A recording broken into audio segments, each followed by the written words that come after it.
You're watching Business Morning on Channels Television, and today our conversation is still focusing on the automobile industry, and today we're looking at the policy framework.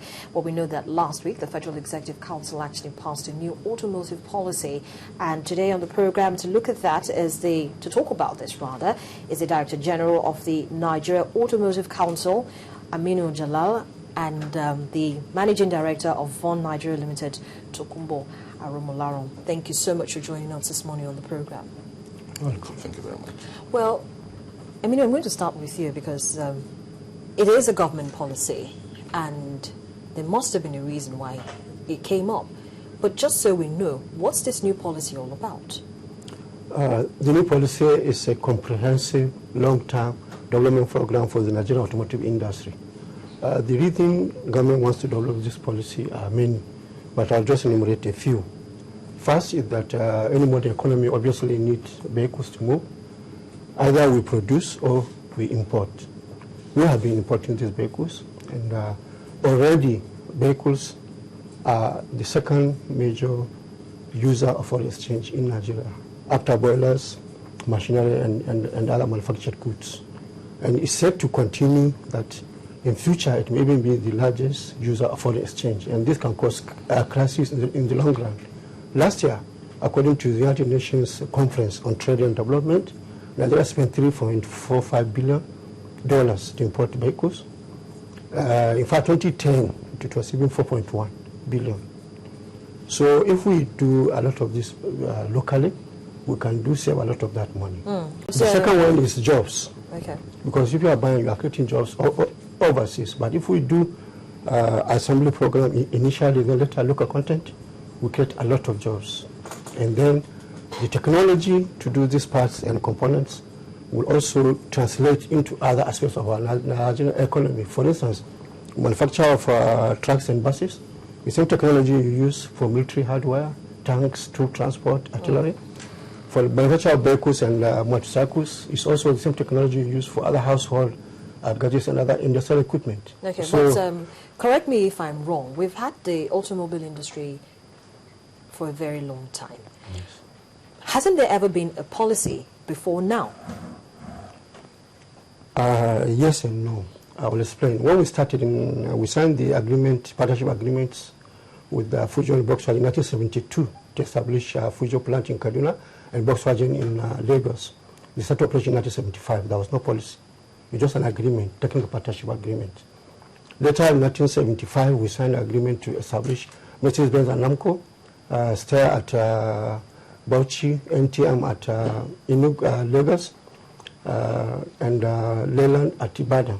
Again, there was no policy, only agreement. Governments developed a policy in 1993, but already the industry in Nigeria was a declining market. Other companies like Volkswagen, like Steyr were diversifying their investments. Okay, so that policy could not work. No, because at that time, we were already getting to the point where we were having so many jobs, of course, and by this time the industry was beginning to make its own, I beg your pardon, to contribute to the economy as much as possible. So what happened to that policy? Because you said all along there's always been technical agreements entered with most of these companies, but in 1993 you came up with that policy. What happened to that policy? That policy were the basic components that will make the policy work were not there. I'll explain the difference between that and this one. Okay, so policy, the basic element of this policy, why is different from that? The first one looks how to develop the market in Nigeria. The second one is look at our infrastructure constraints and see what we can do to alleviate that. For instance, this program of automotive clusters, for instance, suppliers to Bond, can be in that cluster so that they can be close to that and supply to him. The third one is on standards. The next one is on education, skill development.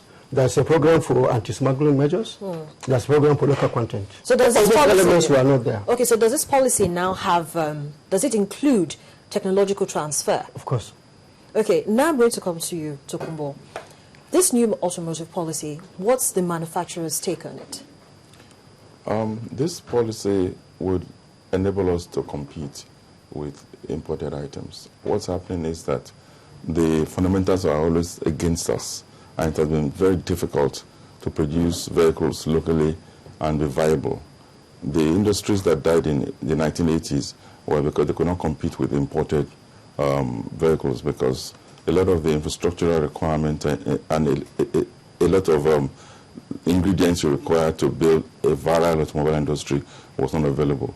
So the local costs were a lot much higher because of inefficiencies, not because of what we could do on our own.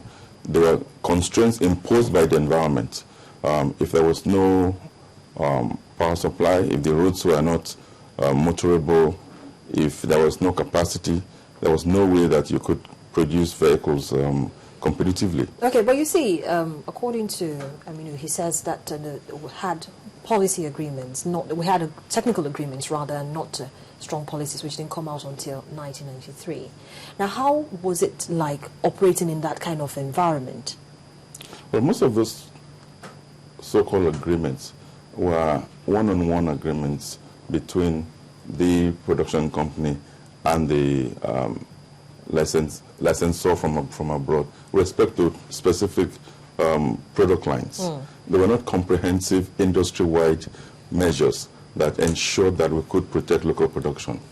Every country in the world has had to make sure that its local environments were conducive to production, because this is an industry where there's a lot of multiplier effects. If you develop this industry, you develop a lot of other surrounding institutions, including labor, including our industrial base, including developing our raw materials, local value added, GDP, everything. So there's requirement for a much broader policy framework than just one-on-one agreement between a producer and his supplier. Okay, now, we know that this policy is supposed to right the wrongs of the previous ones that, we've actually had. But are the fundamentals in place? The fundamentals that we need to make this new policy more of a success than its predecessor? Isn't it a case of putting the cart before the horse? As it were, there isn't. It's a situation that will evolve. You would not have a situation ever that everything will be in place before you start. If you waited for that, you would never start. What you've got to create is the environment that would attract private investment.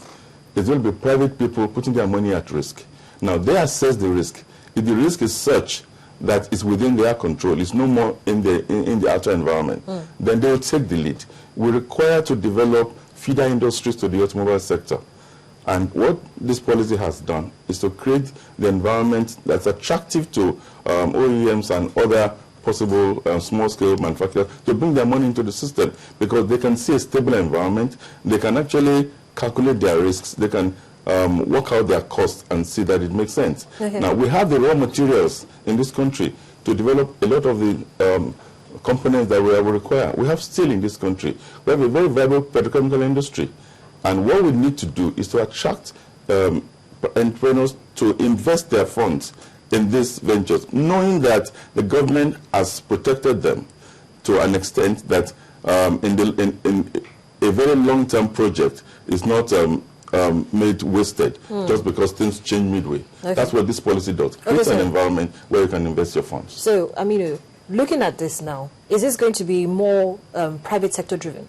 Of course, it's going to be, all the investments are going to be by the private sector. Government is trying to just bring the enabling environment and to make sure the policy will be long-term, so that they don't come and invest and then suddenly we change the policy. Okay, so what's the time frame for the policy? Originally it's 10 years, but subject to review every 5 years. But at the end of 10 years, it's not that to be abandoned, it will be reviewed again to continue. For instance, the subcom policy started in 1922, but every 10 years they review it. The latest one was the one they had in 1995, which led to the success they have today. And they keep reviewing it every 5 years. So it's the same thing.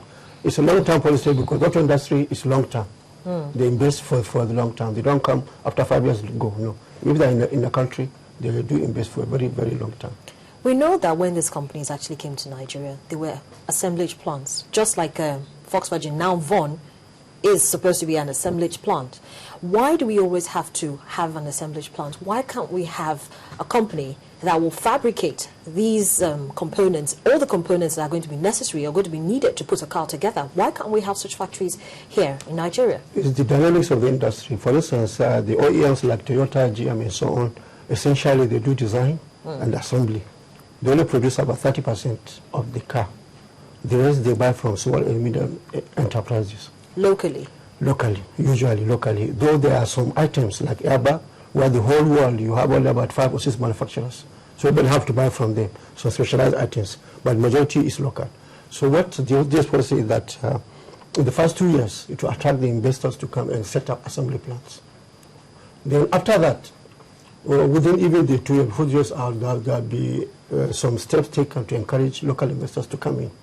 And then if this those making spare parts see there's an assembly plant in Nigeria, they will come and invest also. And then they also have their own suppliers that normally follow them. Like Toyota have some specific suppliers that follow them wherever they are. Okay. So if they establish here, they will come and establish here to supply Toyota. And they need to be very close to the plant. They don't want to be here and be getting parts from Brazil or South Africa because there can be problems. And with just-in-time manufacturing, you need to have supplier nearby. So we have to have assembly operations first.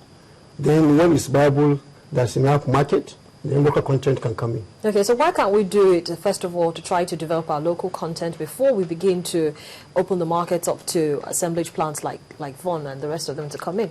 Let me say this. It's a demand-driven industry. If the demand is there, local industry will develop. Local industry cannot develop in a vacuum.